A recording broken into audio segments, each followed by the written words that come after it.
Alors ce matin, rien à voir, ce chant où on parle de même si les océans se déchaînent, mais l'idée dans tout cela, c'est que avoir la foi, avoir la révélation de la présence de Dieu dans les moments les plus difficiles, c'est le plus grand cadeau que Dieu puisse nous faire. Avoir cette révélation que Dieu sera toujours là. Peu importe ce qu'on pourra traverser, savoir qu'il est là, c'est le plus beau cadeau que Christ nous a fait. Cette révélation, parce que c'est ce qui permet à notre foi de tenir, de rester ferme, même quand les choses vacillent autour de nous. Amen.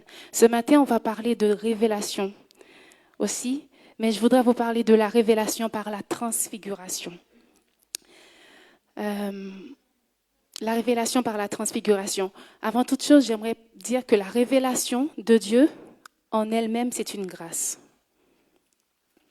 La révélation de Dieu, c'est un don que Dieu lui-même fait à chacun de nous. Et pour bien comprendre ce don, pour bien comprendre cette grâce, on va regarder un moment clé de la vie de Jésus, à savoir la transfiguration. Vous allez voir comment l'expérience de la transfiguration montre comment Dieu se révèle aux disciples, comment il se révèle à nous et comment sa lumière divine va transformer ceux qui reçoivent cette révélation. Amen. Donc, la révélation, c'est un don, c'est un cadeau de Dieu. C'est vraiment important de le savoir pour pas que quelqu'un se sente plus que d'autres ou moins que d'autres parce que je n'ai pas eu de révélation ou non. En fait, la révélation, avant toute chose, c'est un don que Dieu nous fait. Et dans la Bible, la révélation désigne le fait que Dieu lui-même se fait connaître aux hommes.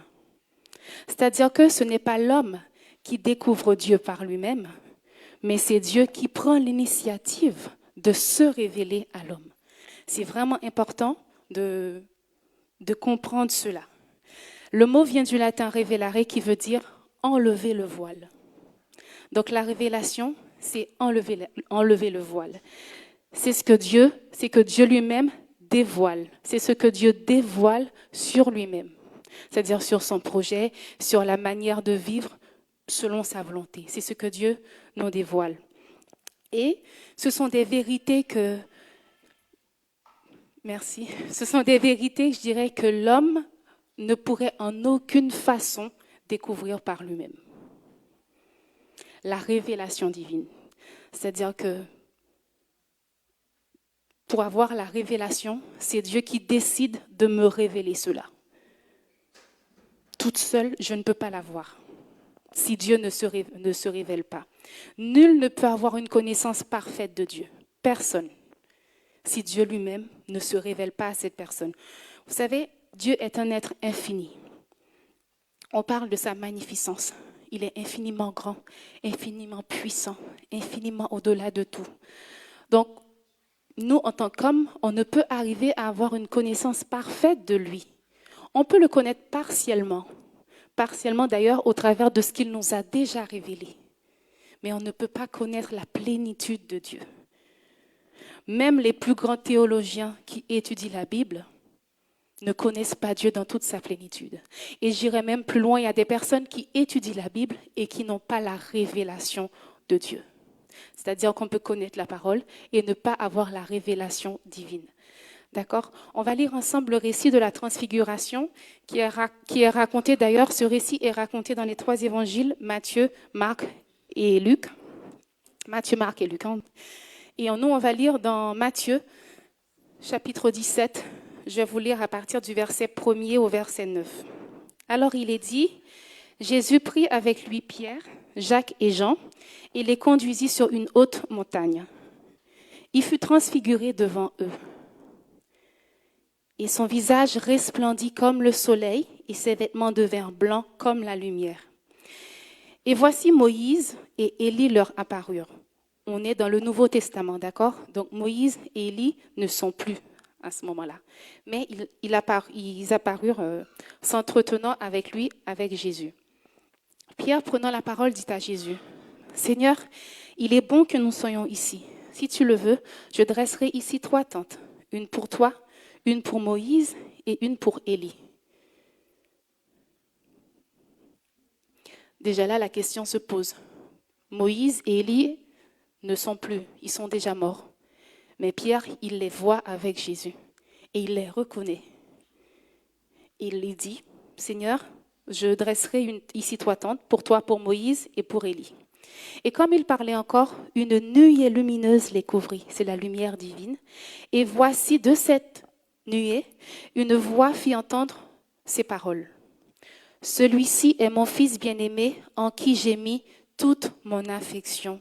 Écoutez-le. La révélation. Celui-ci est mon fils bien-aimé en qui j'ai mis toute mon affection. Écoutez-le. Lorsqu'ils entendirent cette voix, les disciples tombèrent sur leurs faces et furent saisis d'une grande frayeur. Mais Jésus s'approchant, les toucha et dit, « Levez-vous, n'ayez pas peur. » Ils levèrent les yeux et ne virent que Jésus seul. Comme ils descendaient de la montagne, Jésus leur donna cet ordre, « Ne parlez à personne de cette vision jusqu'à ce que le Fils de l'homme soit ressuscité des morts. » La révélation par la transfiguration. Vous savez, imaginez une personne dans un tunnel sombre où il n'y a pas du tout de lumière et cette personne qui marche sans voir devant elle, sans savoir où elle va. Et soudain, imaginez qu'il y a des phares de voitures qui apparaissent et qui éclairent cette tunnel, qui illuminent tout autour d'elle. Donc cette personne, enfin, va voir le chemin. La personne est déjà sur le chemin, mais la lumière vient éclairer son chemin et la personne peut avancer en sécurité. Mais la transfiguration, c'est cette lumière-là. La transfiguration, c'est la lumière qui révèle la vérité de Dieu aux disciples, qui révèle aux disciples qui il est réellement Dieu. La transfiguration, c'est une révélation visible. En d'autres termes, comme on a lu tout à l'heure, comme la révélation, c'est un dévoilement. C'est quelque chose qui se dévoile. Et j'aimerais vraiment faire une distinction entre la transfiguration, dévoilement, le Dieu visible qui se révèle de façon visible, et aussi parce que dans la Bible, on utilise parfois transfiguration comme transformation. Vous voyez par exemple dans 2 Corinthiens 3, 18 qui dit « Nous tous qui le visage découvert, contemplons comme dans un miroir le Seigneur, nous sommes transformés. » Et dans d'autres passages, dans d'autres versions, il dit « Nous sommes transfigurés en la même image par le Seigneur l'Esprit. » Là, il est question de transformation. Pourquoi c'est important de noter cette différence-là? Parce que la transfiguration de Jésus désigne un changement visible et glorieux de l'apparence. C'est-à-dire, cette transfiguration révèle une réalité divine qui existait déjà. C'est la nuance avec la transformation. On voit que Jésus est transfiguré sur la montagne. Son visage devient éclatant, ses vêtements blancs, tout comme la lumière. On reconnaît la transfiguration parce qu'il y a un changement extérieur et visible. On voit la lumière et qui révèle la gloire divine, qui révèle la gloire de Dieu. Ça veut dire quoi? Ça veut dire que la transfiguration révèle une nature. Elle ne crée pas. Elle ne crée pas la nature, elle la révèle. C'est important. La transformation, quant à elle, dans le passage qu'on a lu, ou même dans Romains 12, 2 qui dit « Soyez transformés ou transfigurés par le renouvellement de l'intelligence », là, on parle de transformation. Pourquoi? Parce que la transformation, c'est un changement progressif. C'est un changement intérieur, mais progressif et durable. C'est Dieu qui nous transforme, c'est-à-dire qui affecte notre manière de penser, notre manière d'agir, notre manière de vivre, notre manière d'aimer. C'est Dieu qui nous change et qui nous transforme petit à petit. Donc, c'est progressif. Et cette transformation concerne le croyant, toi ou moi, dans notre progression spirituelle, dans notre marche avec Dieu. Donc, il y a cette nuance-là. Et ces caractéristiques, c'est que la transformation, la transfiguration, quand Dieu nous demande « soyez transformés par le renouvellement de l'intelligence », ça veut dire quoi? C'est-à-dire qu'il doit y avoir un changement intérieur qui se passe, qui se produit dans nos vies. Et c'est un processus continu. C'est-à-dire cette transformation, ce n'est pas quelque chose qui arrive subitement et voilà, on a tout d'un coup. Non, c'est petit à petit, il y a un changement qui se fait, qui agit sur notre caractère, qui agit sur nos comportements. Et c'est souvent, d'ailleurs, c'est que par l'œuvre du Saint-Esprit que cela s'opère et se fait continuellement dans la vie quotidienne. Donc, la transformation, elle, forme quoi? Elle forme une nouvelle manière de vivre, une nouvelle manière d'être. Tandis que la transfiguration révèle une nature, révèle quelque chose qui existe déjà, alors que la transformation, elle forme une nouvelle nature, une nouvelle manière d'être. Euh, donc, si on reprend tout ça, on se dit que la transfiguration montre ce que Dieu est. Il montre ce que Dieu est. Et la transformation montre ce que Dieu fait en nous. Dieu nous transforme. Cela montre ce que Dieu fait. La transfiguration dans ce passage qu'on a lu, c'est vraiment le moment où la gloire de Dieu se manifeste de façon visible, clairement. Les disciples, ils voient ce qu'aucun être humain, ni toi ni moi, pourrait comprendre par nous-mêmes. Allez comprendre cela. Vous êtes quelque part et d'un coup, vous voyez une lumière. Jésus qui était avec les disciples à ce moment-là physiquement, mais il voit la lumière, il voit Jésus discuter avec deux personnes qui n'existent plus. Allez comprendre ça avec tes capacités humaines. C'est un peu tordu, c'est un peu difficile, en tout cas pour l'esprit humain, c'est pas facile de comprendre. Et c'est ce que les disciples voient. Ils voient ce qu'aucun de nous pourrait comprendre par nous-mêmes. Ils voient Jésus dans toute sa divinité, dans toute sa splendeur, dans toute sa gloire. Donc à ce moment-là, il ne s'agit pas d'une modification de ce que Jésus est, pas du tout, mais c'est une manifestation visible de qui il est. Si par exemple on prend un abat-jour d'une couleur hyper sombre, foncée on va dire, noir, et qu'on pose sur une lampe, sur une lumière, on ne voit rien. En fait, il fait noir, il fait sombre. Et quand on l'enlève, la lumière apparaît. Mais la lumière était déjà là. Vous voyez ce que je veux dire? Et quand on l'a enlevé, on voit la lumière. Sur la montagne, Dieu n'a pas donné une nouvelle gloire à Jésus. Pas du tout. Il a juste retiré le voile. Il s'est révélé. Il s'est révélé aux disciples. Il a enlevé le voile, d'où on parle de révélation divine. Dieu a enlevé le voile. Mais Jésus possédait déjà cette gloire. Vous savez, dans Jean 17, verset 5, Jésus, il prie le Père de le glorifier de la gloire qu'il avait avant. Il est dit, « Maintenant, toi, Père, glorifie-moi auprès de toi-même de la gloire que j'avais auprès de toi avant que le monde fût. » Ce sont les paroles de Jésus. Cela montre clairement que la gloire de Jésus est éternelle. La gloire de Jésus n'est pas arrivée au moment où les disciples l'ont découvert. Jésus avait déjà cette gloire. Et la transfiguration sur cette montagne, c'est une révélation temporaire de cette gloire aux disciples. Ils l'ont vu à cet instant précis, mais la gloire de Jésus y était déjà. Cela veut dire quoi aussi? Cela veut dire que la révélation ne crée pas la vérité. La révélation ne crée pas la vérité. La révélation ne produit pas quelque chose de nouveau.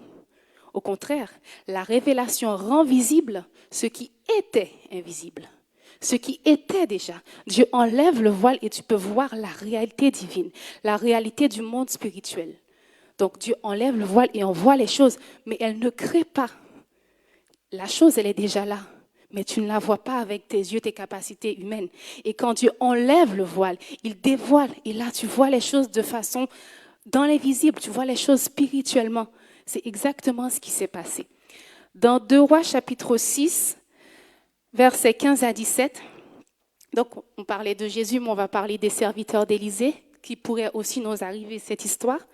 On voit que les serviteurs d'Élisée pensent être perdus face à l'ennemi, et Élisée, il va prier. Il est dit, je vais vous lire le passage, c'est pas long. Le serviteur de l'homme de Dieu se leva de bon matin et sortit. Et voici une troupe entourait la ville avec des chevaux et des chars. Et le serviteur dit à l'homme de Dieu, « Ah, mon Seigneur, comment ferons-nous » Il a peur. Et donc, Élisée répond, « Ne crains point, car ceux qui sont avec nous sont en plus grand nombre que ceux qui sont avec eux. » D'ailleurs, quand vous priez, vous aimez dire ça. Moi, je sais qu'en Haïti, ma mère, elle répète toujours ce passage. Elle ne craint rien parce que ceux qui sont à ses côtés sont en plus grand nombre que ceux qui sont avec les autres. Et c'est une réalité. Et sur ces mots, Élisa pria et dit, « Éternel, ouvre ses yeux pour qu'il voie. » Ça veut dire que Élisée était déjà dans une autre dimension que le disciple n'était pas. Il avait une révélation que le disciple n'avait pas. Et il pria l'Éternel, il dit, l'Éternel, ouvre les yeux de mon disciple afin qu'il puisse voir. Et l'Éternel ouvrit les yeux du serviteur qui vit la montagne pleine de chevaux et de chars de feu autour d'Élysée. C'est énorme. Les armées n'ont pas été créées à ce moment-là. C'est pas parce qu'il a dit que les armées de Dieu ont été créées, non. Elles étaient là depuis le début. Élisée le voyait dans le monde spirituel, pas son serviteur. La révélation, il l'avait déjà. De même, Jésus n'est pas devenu glorieux sur la montagne. Les disciples ont vu simplement ce qui était caché à ce moment précis. D'accord? Et la deuxième chose, c'est l'esprit de révélation ouvre les yeux spirituels. On va le dire, c'est obligé. Cela amène en tout cas nos yeux spirituels à s'ouvrir. C'est la prière de Paul qu'il fait pour l'église, à l'église d'Éphèse dans Éphésiens chapitre 1, le premier chapitre du livre d'Éphésiens. Et il prie et il dit, c'est pourquoi moi aussi, ayant entendu parler de votre foi au Seigneur, quand même, il faut bien mettre les choses dans le contexte, il parle aux Éphésiens, donc c'est l'église d'Éphèse. Ce sont des chrétiens, ce sont des croyants, ok, donc des personnes comme nous. Et il dit, c'est pourquoi moi aussi, ayant entendu parler de votre foi au Seigneur Jésus et de votre charité pour tous les saints, je ne cesse de rendre grâce pour vous, faisant mention de vous dans mes prières, afin que le Dieu de notre Seigneur Jésus-Christ, le Père de gloire, vous donne un esprit de sagesse, un esprit de révélation dans sa connaissance, et qu'il illumine les yeux de votre cœur pour que vous sachiez quelle est l'espérance qui s'attache à son appel, quelle est la richesse de sa gloire, de la gloire de son héritage en Jésus-Christ. Réservé au saints, c'est énorme. Dans ce passage, Paul, il ne prie pas pour que les croyants reçoivent plus d'intelligence humaine. Il ne prie pas pour que les croyants reçoivent plus d'informations, plus de connaissances, mais il prie, pourquoi? Pour que les croyants, pour que l'église d'Éphèse reçoive un esprit de sagesse, pour qu'ils reçoivent un esprit de révélation, pour que les yeux de leur cœur soient éclairés. Cela veut dire quoi? Cela veut dire que la connaissance spirituelle ne vient pas seulement de l'étude, même de l'étude de la parole, mais la connaissance spirituelle vient de la révélation donnée par Dieu. C'est pourquoi il prie Dieu, il dit, afin que le Seigneur Jésus-Christ vous donne. Ça veut dire que c'est le Seigneur qui donne cet esprit de sagesse. Dans la parole, il est dit, si quelqu'un manque de sagesse, qu'il la demande à Dieu. Et c'est le Seigneur qui donne cet esprit de sagesse, cet esprit de révélation, afin que quoi? Afin que les yeux du cœur, pas nos yeux physiques, les yeux du cœur soient éclairés. Maintenant, parfois on se demande, si certains en tout cas se demandent la différence entre l'étude de la parole et la parole révélée, d'où la révélation divine. On va juste ouvrir une petite parenthèse là-dessus. La parole de Dieu, c'est le logos, ce qu'on va appeler logos, et la révélation divine, c'est la parole rhéma. C'est ce qu'on appelle rhéma. Donc le logos va désigner la parole de Dieu dans son ensemble, la pensée de Dieu, la vérité éternelle et objective. Ce que nous trouvons dans notre Bible, c'est la parole écrite. La parole écrite est révélée. C'est une vérité qui est stable, qui est générale et qui est universelle. C'est vraiment le fondement de la foi. Donc c'est vraiment, on parle de la Bible, logos, la parole qui est dans la Bible. Et cette vérité existe indépendamment d'une situation personnelle. Vous situez. Par exemple, dans Jean 1, il est dit, Jean 1:1, au commencement était la parole, c'est-à-dire était le logos, et logos était avec Dieu, et le logos était Dieu. Donc au commencement était la parole était Dieu, et la parole était avec Dieu. Donc c'est cette vérité stable qui ne change pas, qui est immuable, qui est générale, qui est universelle à tout enfant de Dieu, à tout chrétien. D'ailleurs, 2 Timothée 3,16 dit que toute écriture est inspirée de Dieu. Voilà. Maintenant, la nuance avec la parole rhéma, c'est une révélation donnée. C'est-à-dire, c'est une parole qui est dite actuelle, qui est spécifique, qui est adressée par Dieu à un moment précis. Comme Dieu a décidé de dévoiler qui est Jésus aux yeux de ses disciples au moment précis quand il va leur annoncer l'identité de Jésus-Christ. Donc c'est une parole vraiment qui est précise, qui est donnée de façon précise et qui produit la foi, qui donne une direction, qui produit une action derrière. Et souvent, cette révélation est révélée par le Saint-Esprit. C'est le Saint-Esprit qui révèle la parole de Dieu. Quand on connaît ce passage dans Romains 10 qui dit « La foi vient de ce qu'on entend et ce qu'on entend vient de la parole de Dieu. » Mais ce qu'on entend vient de la parole Réma de Dieu. Pourquoi? Parce que si je prends tout simplement le logos, la parole qui est écrite dans la Bible, il y a des théologiens, beaucoup de personnes qui vont lire la Bible. Et pourtant, cela ne produit pas la révélation. Cela ne produit pas forcément la foi chez ces personnes. Vous voyez la nuance avec la parole révélée? C'est-à-dire que même au travers de l'écriture, j'ai besoin que le Saint-Esprit me révèle certaines choses. J'ai besoin que le Saint-Esprit me parle au travers de la parole pour qu'elle devienne la mienne, pour qu'elle devienne ma révélation, pour qu'elle devienne quelque chose qui m'est personnel, qui n'est pas juste une parole universelle, mais qui est à moi. Il y a un chant en créole en Haïti qui dit « Chaque promesse dans la Bible, c'est pour moi ». Il faut dire chaque promesse dans la Bible est à moi. Mais c'est une façon de s'accaparer des promesses de Dieu et pour rendre les choses en fait de façon personnelle. Parce que souvent, si tu lis la parole et tu gardes les choses de manière générale, tu as l'impression que tu es trop loin, que ce n'est pas à ta portée. Non, c'est pour les autres. C'était pour le temps de la Bible. C'est pour mon frère, mais c'est pas pour moi. Mais Dieu t'appelle justement à faire de chaque parole une révélation qui est pour toi, une révélation qui est pour ta vie, pour ce qu'il veut faire de toi, pour là où il veut t'emmener. Donc c'est vraiment important de nuancer les choses lorsqu'on lit le Logos et de ramener cela au Réma pour que la chose se révèle à votre vie. D'accord? Donc le Logos, c'est la parole de Dieu dans le livre et le Réma, c'est la parole de Dieu dans le cœur. D'où Paul, il prie, il dit qu'il illumine les yeux de votre cœur. Que Dieu puisse illuminer et ouvrir les yeux de votre cœur. L'équilibre est vraiment important entre les deux, entre le Logos et le Réma. Quelqu'un ne peut pas dire qu'elle n'a pas forcément besoin de lire la parole parce qu'elle a la révélation. Non. Parce qu'en réalité, un Réma authentique découle du Logos, découle de la Bible, découle de la parole de Dieu. Et un Réma authentique, une parole révélée authentique, ne contredit jamais la parole de Dieu. Jamais. C'est-à-dire que sans le Logos, le Réma devient subjectif. C'est toi qui parles. C'est tes pensées. Si tu ne t'appuies pas, si ce n'est pas la parole de Dieu, la Bible, qui est la base de la révélation que tu vas recevoir de Dieu, mais en fait, elle vient tout simplement de toi, de ton esprit, mais elle ne vient pas de Dieu. Et sans le Réma, le Logos reste théorique. Si je n'ai pas la révélation de Dieu, ce que je lis dans la parole reste juste quelque chose de théorique et jamais je ne peux pas l'appliquer à moi parce que ça reste juste une théorie. Vous voyez? Donc, c'est vraiment important d'avoir l'équilibre entre les deux. Pour avoir la révélation spirituelle, il me faut, avant toute chose, me centrer sur la base qui est la parole de Dieu. Et je ne peux pas juste me contenter de lire la parole de Dieu comme si je lis un poème. Non, j'ai besoin d'aller en profondeur dans la parole pour avoir la révélation qui sera la mienne au travers de cette parole.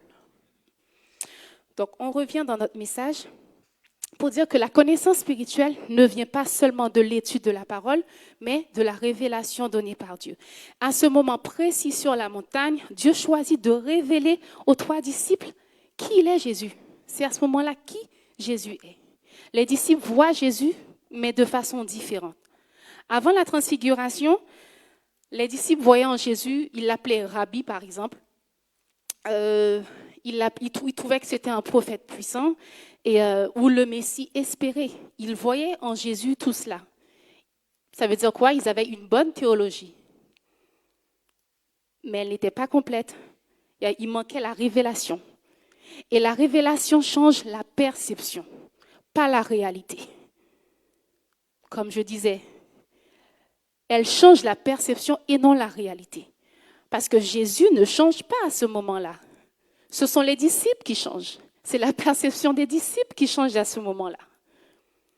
Est-ce que vous vous rappelez l'histoire dans Luc chapitre 24 il y avait des disciples qui partaient à Emmaüs. C'est une ville un peu loin de Jérusalem. Je crois qu'ils disaient à 60 lieues à l'époque.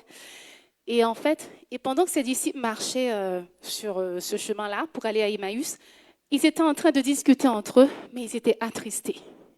Ils étaient attristés parce qu'il venait de se passer, parce que Jésus a été crucifié.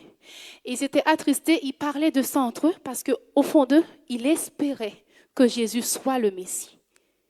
Et Jésus qui arrive, qui se met en route avec eux, et ils ne savent pas que Jésus est là.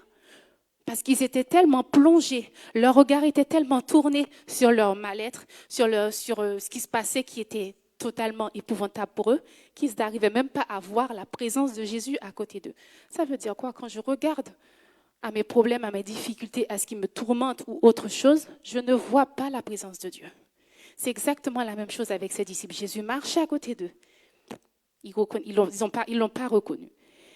Et Jésus leur dit, mais de quoi vous entretenez-vous? De quoi vous discutez? Qu'est-ce qui se passe?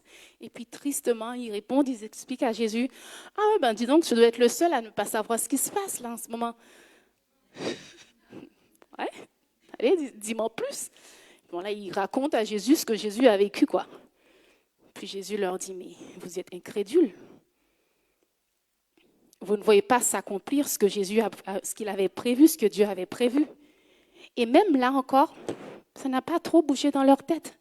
Et c'est au moment qu'ils invitent Jésus à manger chez eux. Et quand Jésus commence à manger, il prit le pain, il le rompit. Et là, il y a leurs yeux spirituels qui s'ouvrent.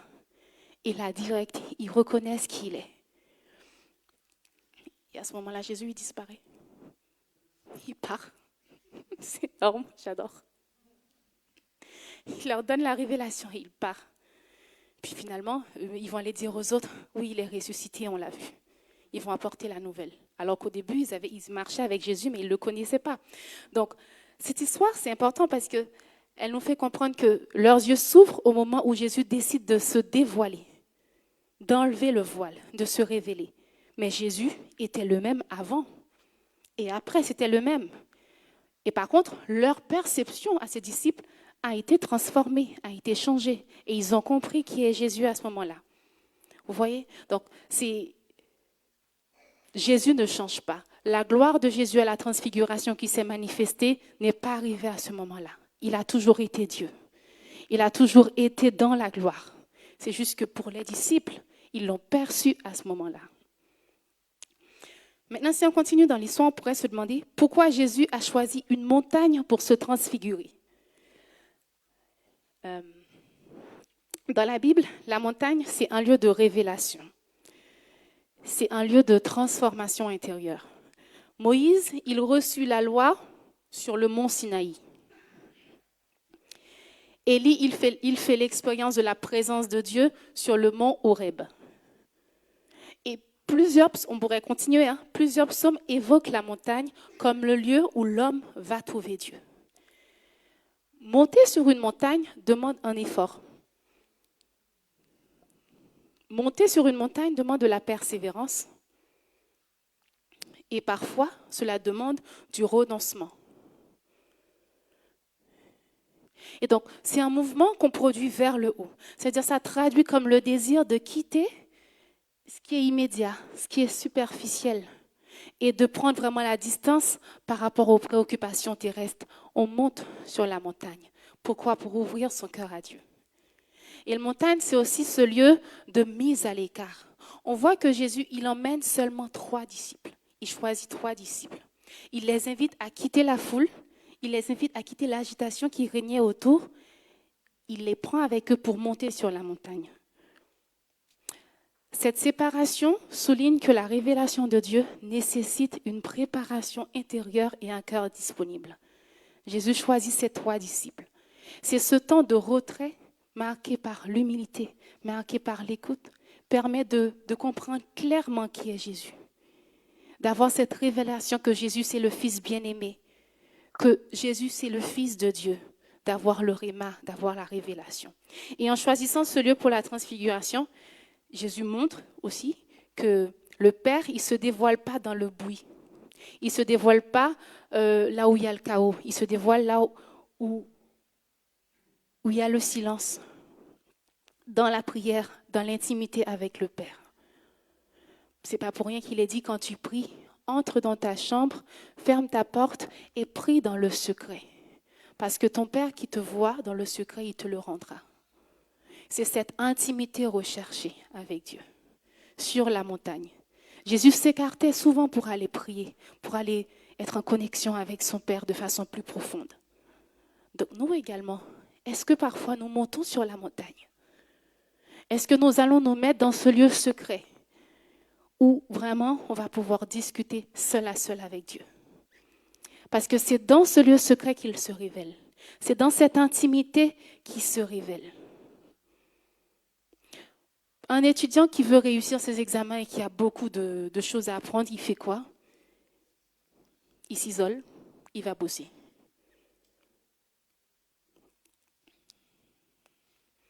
On veut la révélation de Dieu, on veut recevoir l'Esprit de Dieu, on veut une révélation plus grande, on s'isole. On va à la montagne, on s'écarte, on va aller chercher ce qu'on a besoin dans la présence, dans l'intimité, dans le silence. On va pouvoir écouter Dieu nous parler. C'est important. Et l'ouverture du cœur, c'est une condition pour recevoir la révélation. Vous voyez, Paul, il leur dit, illumine les yeux de leur cœur, qu'il illumine les yeux de votre cœur. Tu comprends toujours pas pourquoi tu n'as pas de révélation? Eh bien, la question parfois est de savoir, est-ce que ton cœur est ouvert? Est-ce que ton cœur est prêt à recevoir ce que Dieu veut te révéler? Parce que la révélation, rappelons-nous, dès aujourd'hui, elle est déjà là. Ce que Dieu veut te montrer, la vie que Dieu veut te montrer ou veut t'amener, existe déjà. Mais pour pouvoir la voir, la capter, il va falloir que ton cœur soit ouvert et que ton esprit soit ouvert pour que tu puisses voir dans le spirituel ce que Dieu veut pour toi. Donc Jésus choisit certains disciples pour être témoins de sa gloire parce que ces disciples avaient déjà engagé leur cœur sur un chemin de confiance et de fidélité en lui. Ils avaient accepté de marcher avec Dieu, parfois sans tout comprendre. Mais ils avaient vraiment ce désir sincère d'apprendre et de croire. C'est cette disponibilité intérieure qui les rend accessibles et qui les rend capables d'accueillir la révélation de Dieu, qui les rend capables d'accueillir cette révélation qui dépasse l'intelligence humaine. Donc l'ouverture du cœur signifie d'abord une attitude d'écoute. Les disciples ne se contentaient pas seulement d'entendre Jésus extérieurement, pas du tout. Ils cherchaient à recevoir la parole en profondeur. Leur cœur n'était pas fermé. Leur cœur n'était pas dans l'orgueil, le refus ou la certitude de « ouais, mais ça, je le sais déjà ». Pourtant, ils traînaient avec Jésus. Non, au contraire, ils acceptaient d'être enseignés, transformés et parfois même dérangés dans leurs idées. Ils suivaient Jésus partout. Ils voulaient avoir plus, en tout cas, de Jésus. Et on comprend que la révélation de Dieu ne s'impose jamais par la force. Jamais. Dieu ne contraint pas le cœur humain.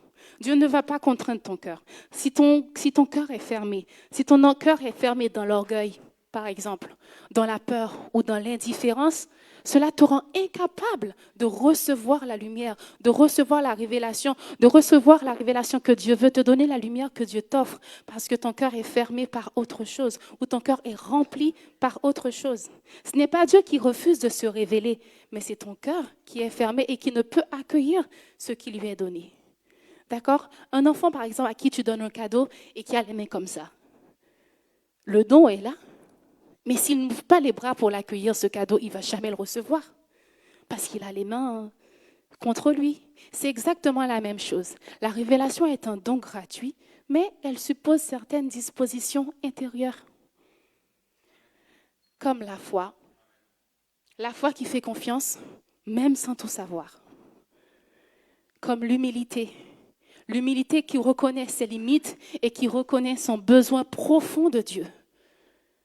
Comme le désir sincère de vérité, c'est-à-dire qui pousse à chercher Dieu encore plus, aller plus loin dans la connaissance de qui il est, chercher Dieu avec sincérité. Il y a l'obéissance. L'obéissance, c'est-à-dire c'est mettre en pratique ce que l'on a déjà, ce que l'on sait déjà, la petite révélation. Enfin, la plus petite révélation qu'on a de Dieu, c'est déjà le mettre en place. Parce que pratiquer déjà, mettre en place, vivre la petite révélation qu'on a de Dieu, ouvre une porte à une compréhension plus grande de qui il est encore. Et puis se laisser guider par le Saint-Esprit. La Bible est un livre spirituel.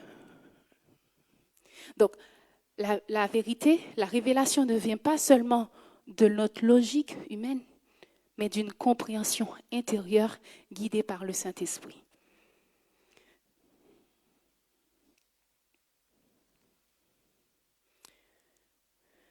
La transfiguration, être transformé pour être préparé. La transfiguration n'est pas seulement une manifestation impressionnante de la gloire de Dieu, parce que oui, c'est impressionnant de voir cette nuée, et puis de cette nuée qu'il y a une voix qui arrive. Mais la transfiguration a une fonction pédagogique et spirituelle. Elle transforme intérieurement les disciples. Pourquoi? Pour les préparer à ce qu'ils vont bientôt vivre. Parce que ce moment de révélation, en réalité, prépare les disciples. Ce moment de lumière vient éclairer le chemin qui passera ensuite par l'obscurité et par la croix. Parce que les disciples vont être spectateurs de cela. Et cette révélation vient les informer. Sur la montagne, les disciples voient Jésus tel qu'il est réellement. Non seulement un maître, un prophète, mais ils voient Jésus comme le Fils de Dieu. Pas seulement comme le Messie espéré, comme le Fils de Dieu, porteur de la gloire divine. Et la foi, la voix du Père, affirme cette vérité. Elle réaffirme ce qui a été déclaré lors du baptême en Matthieu 3. Vous voyez? Et en fait, dans la transfiguration, la voix vient affirmer qui est réellement Dieu, en liant l'identité messianique de Jésus et la plénitude de son autorité. Parce qu'il dit, c'est pas seulement un grand maître. Jésus n'est pas seulement un grand maître, n'est pas seulement un rabbi. Jésus est le Fils unique de Dieu, le Fils unique approuvé par le Père, et il a pleine autorité. Il dit, celui-ci est mon Fils bien-aimé, en qui j'ai mis toute mon affection. Écoutez-le. Il révèle l'identité de Jésus aux disciples à ce moment-là. Et donc plus tard, lorsque Jésus il va être humilié, il va être crucifié à la croix, les disciples pourront se souvenir de cela. Ils pourront se souvenir de ce qu'ils ont vu. Ça veut dire quoi? La souffrance ne sera pas la fin de l'histoire. Parce qu'ils ont vu sur cette montagne qui est Jésus réellement. C'est une foi fortifiée pour les épreuves à venir. Ils changent. Les disciples, ils ne sont plus des suiveurs enthousiastes, mais ils deviennent des témoins. Des témoins marqués par une expérience profonde avec Dieu. Ça veut dire quoi? C'est que la révélation que tu as de Dieu, que Dieu te donne dans les moments les plus difficiles, c'est ce qui te soutient dans les moments plus difficiles encore que tu vas traverser. Si tu as déjà une petite révélation de lui, accroche-toi à cela. Et cherche à aller encore plus loin. Parce que de révélation en révélation, tu marches de gloire en gloire. Pour nous aujourd'hui, la révélation divine, c'est pas juste donné pour satisfaire notre curiosité. Ce n'est pas le cas. Ou produire un simple sentiment d'émerveillement. Non, ce n'est pas cela. La révélation a pour but de transformer nos vies. Elle a pour but de nous préparer.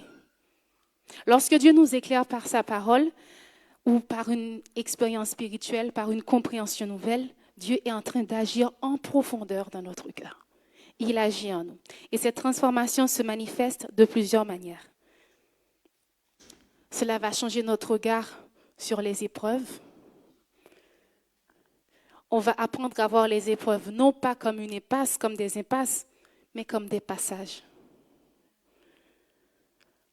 Cela éclaire nos décisions, c'est-à-dire qu'on va chercher davantage la volonté de Dieu que nos propres intérêts. Elle fortifie notre foi. C'est-à-dire que même dans la souffrance, dans l'incertitude, nous savons que Dieu agit et que c'est lui qui conduit notre histoire. Donc quand Dieu se révèle à nous, nous ne restons jamais les mêmes.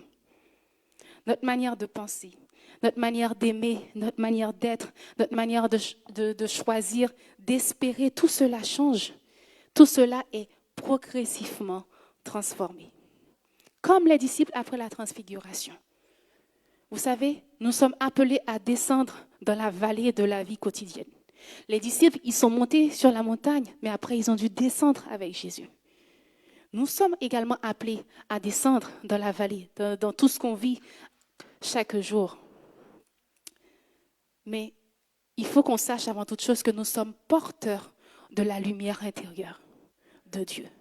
Et on doit marcher avec confiance. On doit marcher avec fermeté. Être confiant dans la présence de Dieu, dans qui il est, même dans les épreuves, même dans les moments difficiles. Au contraire, on est porteur de la lumière intérieure de Dieu. La révélation, elle est pour toi, elle est pour moi. C'est un don immérité et gratuit. Comme on l'a lu dans Éphésiens 1,17, c'est Dieu qui donne la révélation. C'est le Père de gloire qui donne cet esprit de sagesse et cet esprit de révélation. Donc, c'est un don immérité. Elle ne dépend pas de notre intelligence ou de nos efforts, mais elle dépend de la grâce de Dieu. Parfois, on va se dire, ouais, mais j'ai du mal à lire la Bible. Et tu vas penser que quelqu'un qui est plus intelligent arrivera mieux à lire la Bible que toi. Non. La révélation divine ne dépend pas de ton intelligence. Tu as du mal à lire la Bible, tu peux quand même y arriver. Lis ce que tu peux et demande à Dieu de se révéler au travers de ce que tu as lu. Tu n'as pas besoin d'être théologien pour avoir la connaissance spirituelle de Dieu. Parce que c'est Dieu qui la donne. Donc, ce n'est pas parce que je fais quelque chose, mais c'est lui-même qui me le révèle, c'est lui qui me la donne. D'accord? C'est lui qui décide de se révéler à nous. Comme un père qui ouvre les yeux d'un enfant et qui cache un trésor et qui ouvre les yeux de l'enfant pour qu'il puisse le voir. C'est exactement la même chose avec Dieu. Donc, on doit vraiment avoir cette vérité gravée en nous, que la révélation vient toujours de l'initiative de Dieu. Les disciples, ils n'ont pas provoqué cet événement, ils ne l'ont pas accompli eux-mêmes, pas du tout. Ils n'ont pas prié, par exemple, pour... Non, ils n'ont pas accompli quelque chose de particulier qui pourrait leur donner droit sur cette révélation. Dieu, dans son amour, il a choisi dans son amour de leur donner cette révélation, de leur offrir cette lumière. Ça veut dire quoi? Cela souligne que ce n'est pas une récompense accordée à certains, aux plus méritants. Vous voyez, ce n'est pas un résultat d'un effort humain exceptionnel. C'est une grâce. C'est avant tout une grâce. Elle est gratuite. Elle est gratuite pour quiconque. Elle est offerte à Dieu, à ceux qui l'appellent. Et vous êtes appelés. Elle est offerte à ceux qui cherchent Dieu avec sincérité. Si la révélation est gratuite, elle n'est pas arbitraire par contre. Dieu la donne à ceux qui orientent leur vie vers lui. Non pas parce qu'ils sont parfaits, pas du tout. Ce n'est pas le cas, mais tout simplement parce qu'ils désirent connaître Dieu plus. Ils désirent aller plus loin avec lui. Les disciples, ils étaient imparfaits et parfois ils étaient faibles, ils étaient parfois craintifs, mais leur cœur était tourné vers Jésus. Donc la révélation répond à cette ouverture intérieure vers Jésus. Et lorsque Dieu se révèle, cette lumière n'est jamais neutre. On ne peut pas passer à côté. Cela ne passe pas inaperçu. Vous voyez, les disciples, ils étaient là, ils ont vu une espèce de nuée. Et de cette nuée, il y a une voix qui s'est fait entendre. Et lorsque Dieu se révèle, cette lumière n'est jamais neutre. Elle éclaire nos choix. Elle nous aide à discerner ce qui conduit vraiment la vie, ce qui conduit à la vie, ce qui fortifie notre foi, surtout dans les moments les plus difficiles, surtout dans les moments de doute ou d'épreuve. Elle transforme notre cœur en profondeur. Elle nous rend plus confiants, plus libres et plus proches de Dieu. Donc, la révélation n'est pas seulement une connaissance nouvelle, elle est une expérience qui change notre manière de vivre. Comment discerner une vraie révélation d'une simple interprétation personnelle? C'est vrai que souvent on se demande, mais est-ce que ce n'est pas à moi comment je fais pour savoir si c'est vraiment la révélation de Dieu, qu'elle est authentique? C'est important vraiment, surtout spirituellement, de faire la nuance. Une révélation vraie, biblique, qui vient de Dieu, est en accord, comme on disait, avec l'ensemble de la parole de Dieu. Elle ne contredit pas la parole. Une révélation de Dieu conduit à l'humilité, pas à l'orgueil. Je ne peux pas avoir une révélation que je suis au-dessus des autres, non. Jésus lui-même, il a dit, celui qui va être le premier, soit serviteur de tous. Donc, la révélation conduit à l'humilité, pas à l'orgueil.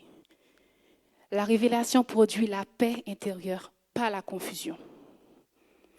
Même si, par exemple, même quand j'ai une révélation de quelque chose qui va se passer, qui n'est pas, pour moi, dans mon esprit, qui n'est pas juste, mais avec la sagesse de Dieu, je vais capter ce que cela veut dire et ce que je peux faire, qu'est-ce que je peux mettre en place pour cela. Dieu nous appelle à agir. Donc, elle ne me met pas dans une confusion où je ne sais pas quoi, je suis perdue. Dieu ne va pas te révéler quelque chose qui va te travailler, te mettre en doute. Non. Peu importe, elle produit la paix et non la confusion. Elle produit la paix intérieure. La révélation encourage toujours à l'amour. Toujours. Dieu ne peut pas me révéler que, non mais toi, tu ne dois plus discuter avec un tel parce que il va... Non. La révélation de Dieu conduit toujours à l'amour, à la vérité et à la justice.